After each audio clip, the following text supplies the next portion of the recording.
I wrote this back in April after getting laid off because of the coronavirus. It's not meant to be taken literally. It's kind of a devil's advocate kind of poem. And my views have changed since this was several months ago. My views have changed a bit since then. So please don't take it literally. This is called Corona Flare. It's Christian compassion versus natural selection.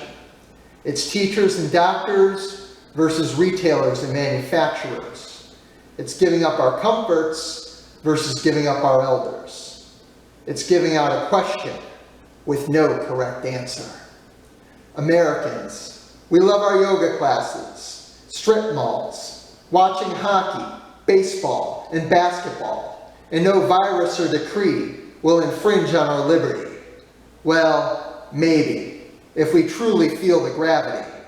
But as long as we're healthy, we aspire to take the flare gun the invalids would fire and use it to incinerate the list of restrictions imposed upon us in every jurisdiction. Who are they to say that they know what's best? If we can survive, then who cares about the rest? Aren't they the ones who got us into this mess? Recall the decision in a past administration that globalization was the wave to ride. And now, with every nation inextricably tied, when one starts to cough, we all get laid off. To be expected when we feed from the same trough. But we figured our leaders could avert the scenario. How can every country lose money in stereo? An exception to conservation of mass and energy?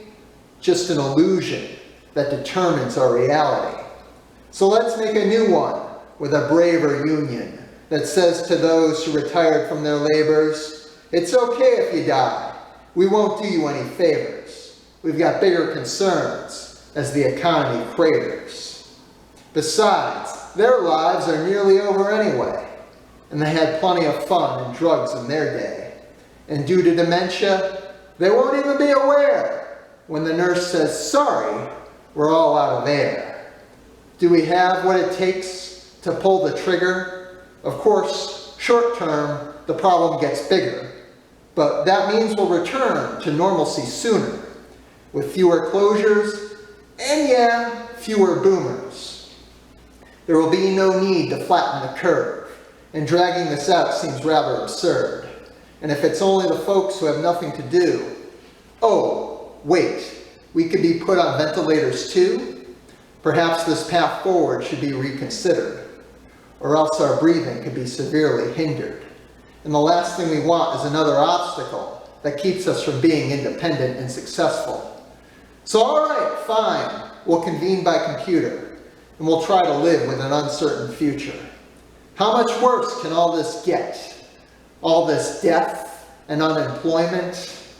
A couple more forces that ought to be opposing. But instead, it seems, they're working in unison. And they're the ones who now have the flare gun. And we revolve around Corona like it's around the sun.